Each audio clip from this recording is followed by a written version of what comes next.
What is going on, guys? It is WrestleMania here, back with some more news. Now it's time for a special edition of Dynamite as AEW presents Quake on the Lake, featuring a coffin match between Darby Allin and Brody King in a huge AEW Interim World Championship defense by Jon Moxley against Chris Jericho. Join us now as we look at this week's edition of AEW, as well as the wildest news stories and rumours you need to know, including Bray Wyatt likely returning to WWE, WWE spoils Cody Rhodes' return, AEW partnering on a big IP property, and much more. Be sure to subscribe and hit that notification bell for daily wrestling videos, and follow us on Facebook for exclusive lists. Also check out WrestleMania.co.uk and our wrestling channel, Incredible. Now, as always, we won't recap the matches, but just look at the good, the bad, and the downright ugly. Now, as always, we start off with the good as number 1, good promos, better matches.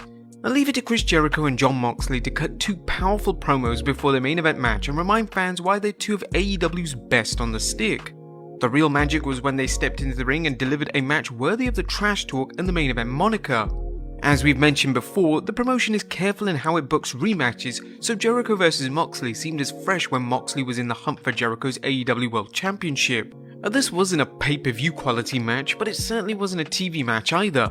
Both looked great with Moxley selling for Jericho, but Jericho tapping out in order to set up the title unification match between Moxley and CM Punk. Number 2, Punk's epic return. Speaking of the current AEW World Champion, CM Punk's return was likely a surprise for fans who have heard the rumours of Punk having a slow recovery from his foot surgery. However, as we've noted in our coverage of Punk's recuperation, kayfabe demands that fans treat every story skeptically, and AEW definitely did its best to work the fans and leave them guessing as to when the Second City Saint would actually return. But now that Punk's back, AEW can book him against Moxley at All Out, a match that should blow the roof off Chicago's Now Arena. Number 3, Luchasaurus is a beast. It's good to see AEW continuing to give Luchasaurus some singles matches, as AEW's resident dinosaur got to showcase why he has a singles future if AEW wants to push him. Like many other AEW wrestlers, Luchasaurus is hampered by the lack of open slots on Dynamite and Rampage, especially since the latter seems reserved for C-listers. Nonetheless, AEW should continue booking Luchasaurus and see how the fans react to him as a singles act. Number 4, a good promo by Miro. Another good promo by Miro, as AEW has been giving the Redeemer and the House of Black time to assemble for what could be an amazing series. Watching Miro, you can't help but notice the resemblance between him and God of War's Kratos, and it's a good persona, especially for Miro to adopt as he battles the pure evil of Malachi Black and his forces. Number 5, a credible win. Darby Allin is one of AEW's many talented performers, but his ultimate underdog act can wear thin, especially when he goes up against monsters such as Miro, Brian Cage, or here Brody King, and emerge victorious. Nonetheless, last night's victory was credible, as number 1, it was a coffin match where a pinfall or submission wasn't necessary. Number 2, Darby choked King out with a chain, a plausible way for Darby to actually win. Number 6, Jade Cargill keeps getting better. Both AEW and Jade Cargill deserve major props for her success. In AEW's case, the promotion took a chance by pushing a green-as-grass performer and had faith in her. Fans have seen plenty of instances where a promotion got behind the wrong person, and in many cases there's no way of knowing the wrestler is a bad option, unless it's Lars Sullivan. In Cargill's case, she worked her ass off perfecting her craft, and while she still has plenty of room to grow in the ring, she's taken advantage of her opportunity. Jade has the size and charisma as well as a gift of the gab that could make her a true main eventer if she can continue improving in the ring. And why should I care? Well, although Dynamite had some Rampage quality-esque, i.e. rubbish matches, you've got to give the devil his due and credit AEW for hyping these matches with videos and interviews, at least giving the fans an explanation of the stories driving the various battles. But that was the good. What about the bad? Is number 1, too many B-listers. Was this Dynamite or Rampage? Granted, Quake on the Lake had a big match to start the show and one to close it, but the offerings in between featured some downright dreadful encounters. Luchasaurus vs Anthony Henry and Ricky Starks vs Aaron Solo, and some equally forgettable interviews, that being the Nightmare Factory and the Gun Club. Number 2, Wardlow stuck in the mid-card. Speaking of bad booking, why is Wardlow seemingly stuck in the mid-card with goofs like Sanjay Dutt, Jay Lethal, and AEW's Wish version of Omos? It was painful enough watching Wardlow have to interact with smart Mark Sterling, but the Three Stooges aren't any better. AEW should be treating Wardlow like a crown jewel, but instead he's been treated like a clown. Number 3, why is Mark Henry on TV? The AEW Galaxy must ask this every time Mark Henry makes an appearance. And without sounding like a Henry hater, we have yet to see a use for the world's strongest man, as he's crummy on commentary, he's physically unable to wrestle, and he can't even conduct an interesting interview. AEW should look into getting likeness rights for the late great Mean Gene Okerlund if they can get a hologram or even a life-size cutout to hold the microphone. Well, there was nothing downright ugly on last night's episode of Dynamite Special, a show bookended by two strong matches and some interesting, if not always great segments in between.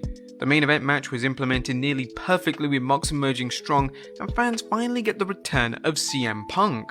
What do you guys think of Dynamite last night? Let us know in the comments down below. Now let's move on to the news.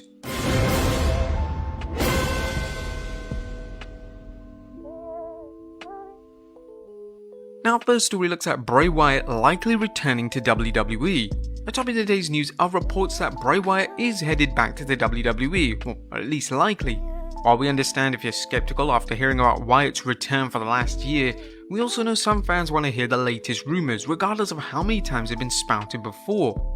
Fightful's Sean Ross Sapp recently tweeted, "Do you all want me to run a report tomorrow on why some WWE higher-ups believe they are more likely to regain Bray Wyatt now than before?" Fans are also pointing to the recent Instagram post from John Cena where he shared a picture of himself and Bray from the WrestleMania 36 Firefly Funhouse match. Is Wyatt coming back though? Well, we'll continue its wait and see attitude, especially since it's likely Triple H wants to use his returns prudently rather than having multiple wrestlers pop up on one night.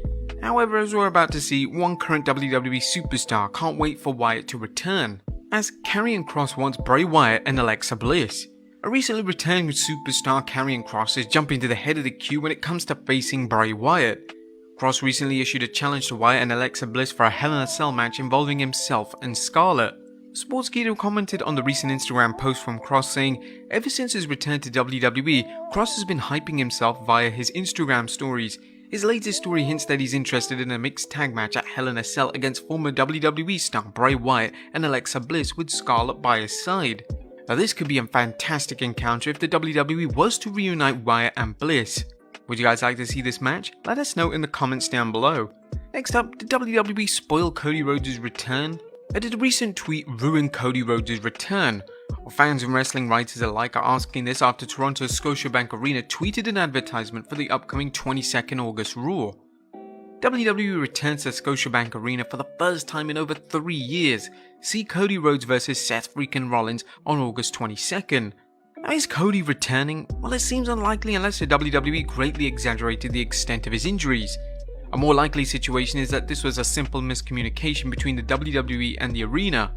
Hopefully it was another sign of false advertising by the WWE, as we've documented instances of the WWE advertising main eventers that didn't even show up. And finally, AEW partnering on big IP property. And last but not least, AEW President Tony Khan recently spoke with TV Insider about the recent Shark Week co-promotion with his broadcast partner Warner Bros. Discovery and how successful things went.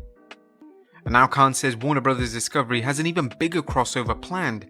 Tony explained that this is a good sign of the corporation's faith in AEW because for such a hands-on, strong and respected management team to have identified AEW multiple times in their presentation is something that is important. Privately and in business, I'm seeing it like that on a daily basis. So what's next? While Khan was vague, it sounds like something big. Since the Shark Week integration was such a great success, we're working on another huge partnership that I'm very excited about in terms of creativity and a hugely prestigious IP that we're being trusted to partner with. I believe it's because we've shown we can do a good job with integrations and be easy and fun and collaborative and have a good audience that makes us good partners. Tony remarked how AEW worked on a panel at Comic-Con with Warner's and feels the company is interested in continuing to work with it. While we don't want to read too much into Khan's comments, it's worth noting that there has been a strong speculation that the newly merged company may not be willing to raise the rights for airing AEW when their contract renews. There's even been murmurings that AEW might get a cut in its rates because Warner Bros. Discovery is cutting its budget in various areas. Hopefully Khan's take on things is accurate and that AEW is seen as an asset worth keeping and paying for. But there you have it folks, our look at this week's Dynamite as well as the wildest news stories and rumors you need to know. Be sure to leave your comments down below and I'll see you next time with some more wrestling content.